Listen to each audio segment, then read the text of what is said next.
మీరు లోపలికి వెళ్ళిన తర్వాత బయట చాలా జరిగింది. Jani master issue. అంటే ఇప్పుడు దీనిపైన మీరు ఎలాంటి యాక్షన్ తీసుకోబోతున్నారు? నేను యాక్షన్ తీసుకుని నేను ఏమైనా పోలీసునా లేకపోతే జడ్జిని యాక్షన్ లేదు, మామూలుగా ఎవరికైనా అన్యాయం జరిగిందంటే మీరు ఇప్పుడు రాజ్ తరుణ్ గారికి ఇంత సపోర్ట్గా ఉన్నారు కదా, శేఖర్ భాష ఉన్నాడు, అదే జానీ మాస్టర్కి వెనకాల నుంచి ఆ అమ్మాయి కాదు ఇది తప్పుడు కేసు అని చెప్పేసి నిరూపించడానికి ఒక జనాల్లో ఎంతవరకు పోరాడని అంతవరకు పోరాడారు ఆ కేసు పైన. ఈ కేసు కూడా జరిగింది కదా, దీనిపైన మీరు ఎంతవరకు జనాల ముందు తీసుకెళ్ళబోతున్నారు? అంటే ఇప్పుడిప్పుడే కొంచెం జనజీవన స్రవంతిలో కలుస్తున్నాను, మెల్లమెల్లగా తెలుస్తున్నాయి నాకు కూడా మీరు చెప్పిన విషయాలు. బట్ అంటే జానీ మాస్టర్ని పాపం ఆల్రెడీ అక్కడ రిమాండ్లో పెట్టడం అది మంచిగా అనిపించలేదు నాకు. మంచి పేరున్న నేషనల్ అవార్డు విన్నరు, ఆయనకి ఒక ఫ్యామిలీ ఉంది, పిల్లలు ఉన్నారు, ఆవిడ కూడా మహిళే కదా. అవును, వాళ్ళు ఇబ్బంది పడతారు, పరుగు ప్రాబ్లం అవుతుంది, స్కూల్లో వాళ్ళని అడిగే తీరు ఇవన్నీ కూడా మారుతాయి కదా. ఇంత అంటే అది జడ్జిమెంట్ కాదు, ఓన్లీ సాక్షుల్ని ఏమన్నా ప్రభావితం చేస్తారనే కోణంలో ఆయన్ని తీసుకుపోయి అక్కడ పెట్టడం అనేది ఓవరాల్గా బేసిక్ ఇది చూస్తున్నప్పుడు నాకు అమ్మాయి గురించి కూడా నాకేమీ తప్పు అనిపించలేదు. అంటే అమ్మాయి చేసింది తప్పు అన్నట్ల, అమ్మాయి చేసిన సంగతి తర్వాత మాట్లాడదాం. బట్ అమ్మాయి గురించి నేను బయట తెలుసుకున్న విషయాలు, అమ్మాయి కూడా చాలా మంచి అమ్మాయి. అమ్మాయి ఎప్పుడు ఇంతకుముందు ఎవరి మీద కూడా ఇట్లాంటి కేసులు పెట్టింది లేదు, ఎవరితో ఇట్లాంటి గొడవలు లేవు. సో ఏదో డబ్బు కోసం ఎక్స్ట్రాక్షన్ చేయడానికి పెట్టిన కేసు కాదు అని అనిపిస్తుంది. ఆవిడ సంగతి అలా. జానీ మాస్టర్ గురించి కూడా కనుక్కుంటే ఆయనతో పనిచేసిన కొరియోగ్రాఫర్స్ కానీ ఇంకా ఎవరైనా లేడీస్ వాళ్ళందరూ కూడా ఎప్పుడు ఈయన అట్లాంటి ఇదేం లేదు, బిహేవియర్ లేదు అని చెప్పేవాళ్ళు. సో ఇద్దరు మంచివాళ్ళు అయినప్పుడు ఎక్కడ తేడా వచ్చింది? సరే మంచివాళ్ళ మధ్య గొడవలు రాకూడదంటే రావచ్చు, వచ్చినప్పుడు సరైన గైడెన్స్ అనేది ఇవ్వకపోతే, ఇప్పుడు జానీ మాస్టర్కైనా లేకపోతే ఆ అమ్మాయికైనా ఏదో గొడవ వచ్చింది, ఒక పర్టికులర్ ప్రాజెక్టు నాకు ఇష్టం లేదు నువ్వు చేయడం, లేకపోతే ఆ అబ్బాయితో కలిసి తిరగడం నాకు ఇష్టం లేదు అని ఏం చెప్పడం, లేకపోతే ఈవిడికి ఏదో డిమాండ్ ఇద్దరికీ నచ్చలేదు. నచ్చినప్పుడు పరిష్కార మార్గం చెప్పే పెద్ద మనుషులు ఎవరన్నా సరే వాళ్ళ దగ్గర కూడా వెళ్ళుంటారు నాకు తెలిసి, అక్కడ కూడా వర్కౌట్ అయ్యి ఉండదు. సో ఫైనల్గా ఈ మధ్య కాలంలో ఇది ఒక అస్త్రంగా వాడుతున్నారు కదా, ఏది రేప్ కేసు. సో మన కలకత్తాలో జరిగింది రేప్ కేసు అని అనడంలో ఎవరికి ఎటువంటి డౌట్ లేదు, జరిగింది, వాడికి ఖచ్చితంగా శిక్ష పడాలని చెప్పి ప్రతి ఒక్కరు ఖండించేవాళ్ళు. మరి ఇప్పుడు జానీ మాస్టర్ మీద పెట్టింది కావచ్చు, లేకపోతే ఇప్పుడు హర్ష సాయి మీద పెట్టింది కావచ్చు, ఇవి కూడా అదే సెక్షన్లో పెడుతున్నారు కదా. దాన్ని రేప్ అని చెప్పి ఎవడన్నా గట్టిగా అనగలుగుతున్నాడా? ఆ కలకత్తాలో జరిగిన అమ్మాయికి ఏ రకమైన అయితే రెస్పాన్స్ వచ్చిందో అదే రెస్పాన్స్ ఇవాళ ఈవిడ గురించి సాంఘీభావంతో నిలబడుతున్నారా జనాలు? లేదు. ఎందుకు?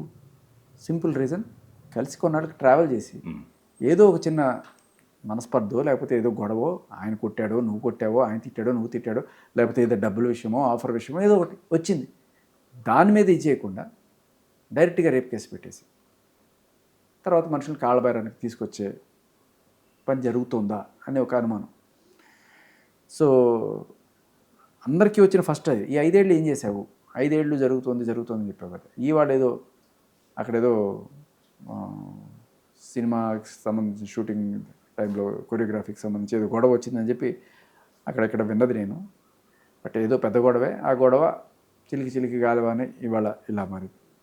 గొడవ జరిగిందని కేసు పెట్టు, అప్పు తీసుకుంటే అప్పు తీర్చలేదంటే అప్పు తీర్చలేదని కేసు పెట్టు, నిన్ను కొడితే కొట్టాడని పెట్టు, తిట్టాడని పెట్టు, బ్లాక్మెయిల్ చేస్తున్నాడని పెట్టు. బట్ 5 సంవత్సరాలు కలిసి ఉండి రేప్ కేసు. అక్రమ సంబంధాలు నా ప్రాబ్లం కాదు, అక్రమ కేసులే నా ప్రాబ్లం. నేను అదే చెప్తున్నాను ఇప్పటికీ కూడా. ఏముందో అదే తెలుసుకోవాలి, కానీ చట్టాన్ని ఇలా మిస్యూజ్ చేస్తున్నారు. సరే ఈవిడ పెట్టిందా లేదు ఈవిడ చేత ఎవరైనా పెట్టించారా? మరి పెట్టించేటప్పుడు అక్కడున్న పోలీసులు ఎంతవరకు దీన్ని ఎంక్వైరీ చేశారు? ఈ కేసు అని చెప్పను కానీ కొన్ని కేసెస్లో ఏమవుతుందంటే ఇలాంటి కేసులు రావడమే భాగ్యంగా చూస్తుంటారు. ఒక బిగ్ ఫిష్ మనకు దొరికితే వీళ్ళని ఎంతో కొంత మనం డిమాండ్ చేయొచ్చు అన్నట్టు. అబ్సల్యూట్లీ ఈ కేసు గురించి నాకు తెలియదు, బట్ కొన్ని చోట్ల జరిగేది అది. అండ్ ఇంకోటి ఏంటంటే ఎఫ్ఐఆర్ పెట్టకపోతే మళ్ళీ మనకెందుకు వచ్చిన గోల, రేపు మన మీదకి ఏమైనా వస్తే అని ఒక చిన్న ఇది అంటే నేను ఎస్ఐ గారి దగ్గరికి వెళ్ళి కేసు పెడతానంటే ఎస్ఐ గారు ఒప్పుకోలేదని చెప్పి నేను ఏదో డీజీపీకో లేకపోతే ఇంకోరికో పెడతానంటే ఎందుకు ఆడ కూతురికి అన్యాయం చేస్తామని వాడికి ముట్టుకాయలు పడ్డము లేకపోతే ఇట్లాంటివి కూడా జరుగుతాయి. సో అమ్మాయి వెళ్ళి కేసు పెట్టాలనుకున్నప్పుడు పెట్టాలి, ఎఫ్ఐఆర్ పెట్టాలి. సో ఎఫ్ఐఆర్ పెడితేనే వాళ్ళకి దర్యాప్తు చేసే అధికారం దొరుకుతుంది చట్ట ప్రకారం. బట్ ఎఫ్ఐఆర్ పెట్టడానికి కూడా కొంచెమైనా సరే ప్రైమా ఫేసి చూడడం. సరే ఏదో ఉంది, గొడవలు, చాట్లు, బెదిరింపులు ఏవో ఉన్నాయనుకుందాం. సరే పెట్టుకున్నారు, ఎఫ్ఐఆర్ పెట్టారు. కానీ మీరు గమనిస్తే ఇదే కనుక ఒక మగాడికి జరిగితే, ఒక మగాడిని ఒక లేడీ ఎవరో బెదిరిస్తుందో లేకపోతే ఏదో చేస్తుంది, నాకు కావాల్సింది నువ్వు ఇవ్వట్లేదు, ఏదైనా సరే కావచ్చు, నేను చెప్పింది నువ్వు చేయకపోతే నేను నీ మీద కేసు పెడతాను అని చెప్పి ఇలా బెదిరిస్తుందో లేకపోతే ఏదో చేస్తుంది వాడిని, వాడు వెళ్ళి పోలీస్ స్టేషన్లో కేసు పెడితే ఇదే రేంజ్లో రియాక్ట్ అవుతారా పోలీసులు? నీ చావు నువ్వు చావు, నువ్వు ఏమైనా మాకు అవసరం లేదు, సార్ తీసుకోండి సార్ అంటే లేదు, మరి ఎంతగా ఇన్ఫ్లుయెన్స్ చేసినా కూడా మీకు లీగల్ ఒపీనియన్ పంపిస్తాం, ఇలా చేస్తాం అని చెప్పి అంటారు తప్ప జరిగింది. సో క్లియర్ కట్గా ఒక ఇన్ఈక్వాలిటీ మనం చూస్తున్నాం సొసైటీలో. దీనివల్ల ఏమవుతుందంటే మగాడు అనేవాడికి పోలీస్ స్టేషన్లో న్యాయం జరగదా?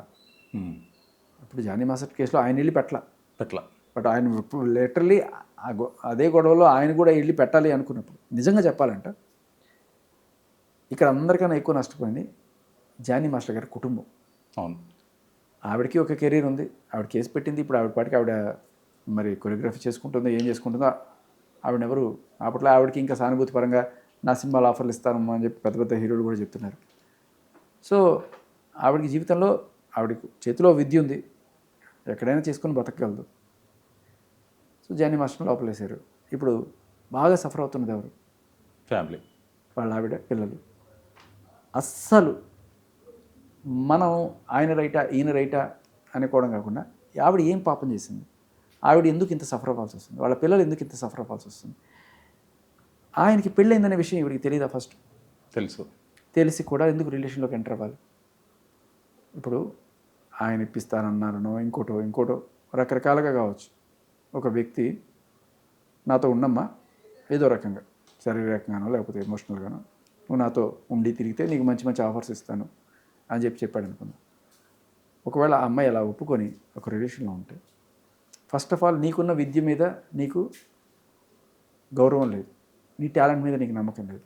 ఇంకొకటి, ఒకవేళ ఇంకొక అమ్మాయి టాలెంటెడ్ అమ్మాయి ఉందనుకుందాం, మంచి కొరియోగ్రాఫర్ ఉంది, ఆ అమ్మాయి బాగా చేయగలదు, కానీ నువ్వు టాలెంట్తో పాటు your bringing something else. So ఆయన నీతో ఎక్కడికైనా వెళ్దాం అంటే నువ్వు వెళ్ళడానికి వీటన్నిటికీ కూడా ప్రిపేర్ అయ్యి ఉన్న నీకు వాళ్ళ ప్రిఫరెన్స్ ఇవ్వడం వల్ల ఒక నిజమైన టాలెంటెడ్ అమ్మాయి అన్యాయమైంది. పాయింట్ నెంబర్ 1, నా జీవితమే నాకు ముఖ్యం, ఎవడెట్టా పోతే నాకేంటి? ఓకే, ఈ పక్కన ఇంకో టాలెంటెడ్ అమ్మాయి అన్యాయం అయిపోయినా పర్లేదు, జానీ మాస్టర్ గారి భార్యకి అన్యాయం జరుగుతున్నా నాకు పర్లేదు, నా జీవితం నా స్వార్థం నేను చూసుకుంటాను అని చెప్పి. సరే నువ్వు చిన్నపిల్ల కావచ్చు, ఏదైనా కావచ్చు, బట్ ఒక మన మోరల్ ఎథిక్స్, ఒకరికి పెళ్ళయింది అన్నప్పుడు నీ అంతటికి నువ్వు వెళ్ళావా లేకపోతే ఆయన ప్రోద్బలంతో నువ్వు వెళ్ళావా, ఏదైనా కూడా అక్కడ అన్యాయం జరిగేది ఎవరికి? నీకు న్యాయం ఏమో చేస్తున్నాడు ఆయన, మొత్తానికి ఏదో ఎక్కడో ఆఫర్లు ఏదో ఇప్పిస్తున్నాడు, మరి ఆయన అనుకున్న న్యాయం ఏదో నువ్వు చేస్తున్నావు. మరి ఇక్కడ అన్యాయం జరిగింది ఎవరికి? వాళ్ళ ఆవిడికి కదా, వాళ్ళ పిల్లలకి కదా, ఆవిడ కదా కేసు పెట్టాల్సింది. దీని వెనకాల ఎవరున్నారంటారు? మనం అనుకుంటుంటాం పెద్ద పెద్ద వాళ్ళు ఎవరో ఉన్నారని చెప్పి, అంత పెద్దవాళ్ళు ఎవరు లేరు మీరు అనుకున్నంత అనేది నాకు తెలుస్తున్న సమాచారం. కాకపోతే జనరల్గా ఇలాంటివి జరిగినప్పుడు కొంత పోలీసుల హడావిడి అవి ఉండే అవకాశం ఉంది. కానీ ఇక్కడ నేను అనేది అదే మళ్ళీ అగైన్, వాళ్ళ ఆవిడికి జరిగిన అన్యాయం ఇది. ఈవిడ ఆయనతో రిలేషన్లోకి ఎంటర్ అవ్వడం ఆయన తప్పైనా ఆవిడ తప్పు కూడా అంతే ఉంది. సో ఒక ఆడదానికి, సాటి ఆడదానికి నువ్వు అన్యాయం చేసావు. నాకేం తెలీదు, నేను వచ్చినప్పుడు నాకు 16 ఏళ్ళే, 16 ఏళ్ళకి